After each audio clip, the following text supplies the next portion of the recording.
कुछ उम्मीद की किरण। हाँ, एक बड़ा बदलाव तब आया जब गांव के पास से एक नई सड़क निकालने का काम शुरू हुआ। बड़ी बड़ी मशीनें आईं। अच्छा, जिन्होंने देखते ही देखते वो काम कर दिया जिसे करने में ऋषि जैसे मजदूरों की जिंदगी खप जाती थी। मशीनों के उस शोर ने जैसे ऋषि के दशकों के शारीरिक श्रम को एकाएक अप्रासंगिक बना दिया। ये तो उनके लिए झटका रहा होगा। और बहुत बड़ा झटका। उन्होंने कोशिश की कि सड़क बनाने के काम में लग जाएं, पर उनकी उम्र और उनका दर्द अब उस तेज रफ्तार और भारी मेहनत की इजाजत नहीं देते थे। उन्हें जल्द ही पीछे हटना पड़ा, क्योंकि श्रम ही तो उनकी पहचान थी। और इसी दौरान गांव में एक स्वास्थ्य शिविर भी लगा था, है ना? जी हाँ, उसी शिविर में पता चला कि उन्हें कब्ज है, गंभीर गठिया है और दिल की भी कुछ समस्याएं। डॉक्टर ने नियमित दवा लेने की सलाह दी। लेकिन दवाइयां महंगी होंगी। बिल्कुल।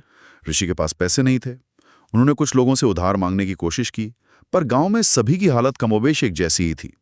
कोई खास मदद नहीं मिली। तब उन्होंने एक ऐसा कदम उठाया जो उनके स्वभाव से बिल्कुल अलग था। उन्होंने पंचायत के सामने मदद की गुहार लगाई, है ना? और उनका तरीका भी अनोखा था। वो पंचायत में जाकर गिड़गिड़ाए नहीं, बल्कि उन्होंने एक सवाल खड़ा किया। उनका भाषण मार्मिक था, लेकिन उसमें एक हक की आवाज थी।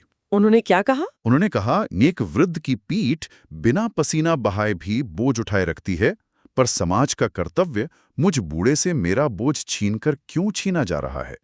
ये शब्द बहुत गहरे हैं। इसका क्या मतलब निकाला जाए? वो क्या कहना चाह रहे थे? वो शायद ये कह रहे थे कि मैंने अपनी पूरी जिंदगी इस समाज के लिए, इस गांव के लिए मेहनत की है, अपना पसीना बहाया है।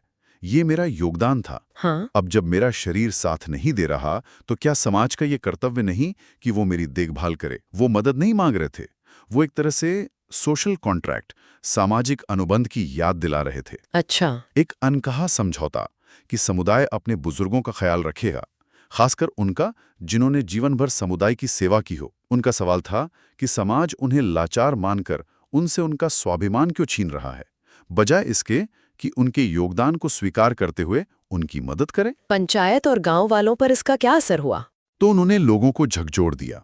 पंचायत ने सहमति जताई और गांव वालों ने मिलकर उनकी मदद करने का फैसला किया। दवा का इंतजाम किया, खाने पीने का सामान, जानवरों के लिए चारा जुटाया। तो उन्होंने मदद ले ली? नहीं, यहाँ फिर ऋषि का स्वाभिमान आड़े आया। वो दान लेने को तैयार नहीं थे। उन्होंने कहा, मेरा सारा श्रम तुम्हारे खेतों के मिट्टी में मिला हुआ है, अब ये छोटा सा उपकार क्यों? अरे, फिर गांव वालों ने उन्हें कैसे मनाया? तब गांव के बुजुर्गों और समझदार लोगों ने उन्हें समझाया। उन्होंने कहा, ऋषि, तुम हमारे बापू हो, हमारे बड़े हो। अग्रज हमारी जरूरत से बढ़कर होते हैं। ये उपकार नहीं, ये हमारा फर्ज है, हमारा सम्मान है तुम्हारे लिए। वाह! इन शब्दों ने ऋषि का दिल पिघला दिया। तुम बापू हो, इस स्वीकृति ने, इस सम्मान ने शायद उन्हें वो दिया जो पैसे या दवा नहीं दे सकते थे। उन्होंने मदद स्वीकार कर ली। तो ये घटना एक बड़ा मोड़ साबित हुई।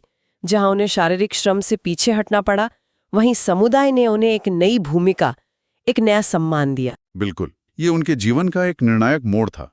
शारीरिक श्रम का रास्ता बंद होने के बाद उन्हें एक नई दिशा मिली। समुदाय की इस मान्यता ने शायद उन्हें एहसास दिलाया कि उनका मूल्य सिर्फ उनके बाजुओं की ताकत में नहीं है। और फिर उन्होंने क्या किया? यहीं से उनके जीवन का एक नया अध्याय शुरू हुआ। उन्होंने गांव के छोटे से उपेक्षित पड़े स्कूल में बच्चों को पढ़ाने का फैसला किया। पढ़ाने का? वाह! हाँ, हिंदी पढ़ाना, गणित के सवाल हल करवाना और सबसे ज्यादा जिंदगी की कहानियां सुनाना। शारीरिक श्रम से बौद्धिक और सामुदायिक योगदान की ओर ये बदलाव, ये तो कमाल का है। लेकिन पढ़ाने में उन्हें क्या मिला जो शायद मजदूरी